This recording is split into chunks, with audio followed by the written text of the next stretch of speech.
هذه الجنة لا يدخلها إلا الطيبين، كما قال الله جل وعلا في سورة الزمر أن الملائكة ينادون أهل الجنة فيقولون سلام عليكم طبتم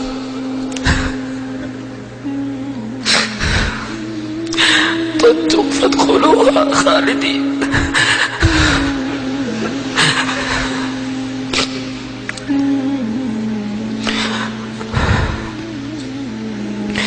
وقد فسر أهل العلم هذه الآية بقولهم طبتم أي قد طابت أقوالكم وطابت أفعالكم وطابت أعمالكم وطابت سرائركم وطابت ظواهركم فادخلوا الجنة خالدين. وأما من كان من أهل الإيمان في أهل الدنيا وممن يقول لا إله إلا الله محمد رسول الله وكان عنده شيء من الخبث فإنه إما أن يطهر حتى يكون طيبا في الدنيا فيرسل الله عليه من البلايا والمصائب ما يطهره من معاصيه حتى يمشي على الأرض فلا تكون عليه خطيئة واحدة ليدخل الجنة طيب. ومنهم من يعاقب في قبره فيضم ضمة في القبر تزيل كل خبثه أو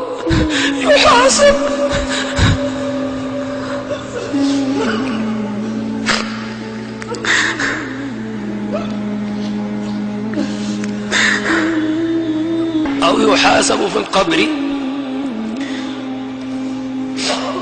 أو في أرض الحشر أو يصفى في نار جهنم والعياذ بالله حتى يدخل الجنة طيب. أنه لا يمكن أبدا أن يدخل أحدنا الجنة وفيه مثقال ذرة من خبث، ولكن الطيب سبحانه وتعالى لأنه طيب جل جلاله ينادي عبده يوم القيامة فيقرره على ذنوبه ألم تفعل كذا تفعل كذا تفعل كذا فيقول بلى يا رب، فيقول الله وهذا كله من طيبه. انظروا إلى هذه من طيبه جل جلاله أنه يقرره على الصغائر ولا يقرره على الكبائر. فيقول يا عبدي ألم تفعل كذا فيقول بلى وهو مشفق من الكبائر يعلم نفسه ماذا فعل. فيقول يا عبد ألم تفعل كذا فيقول بلى يا رب بلى يا رب بلى يا رب. فيقول الله اذهب فقد سترتها عليك اليوم وأنا أغفرها لك، سترتها عليك في الدنيا وأنا أغفرها لك اليوم. فيدخل الجنة فيقول يا رب ما زال هناك ذنوب،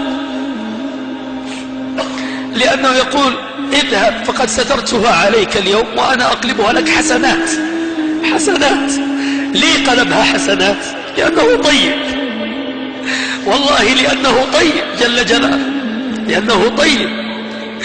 فيقول العبد لأنه يطمع أن تقلب الكبائر الآن وقبل قليل كان خايف أن تفضح، فيقول يا ربي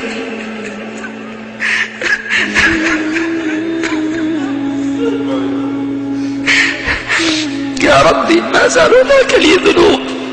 فيبتسم الله وهنيئا لمن ابتسم الله له لأنه طيب. فيقول يا ربي يا عبدي سترتها عليك في الدنيا وأنا أغفرها لك اليوم فادخل الجنة. فيذهب فيأخذ كتابه بيمينه فيذهب لأهل المحشر وهو قبل قليل خايف أن يفضح أو خايف أن يؤتى باسمه، لا يريد الناس يعرفوه لما يعلم بما عنده من الذنوب. فيقول اقرأوا كتابي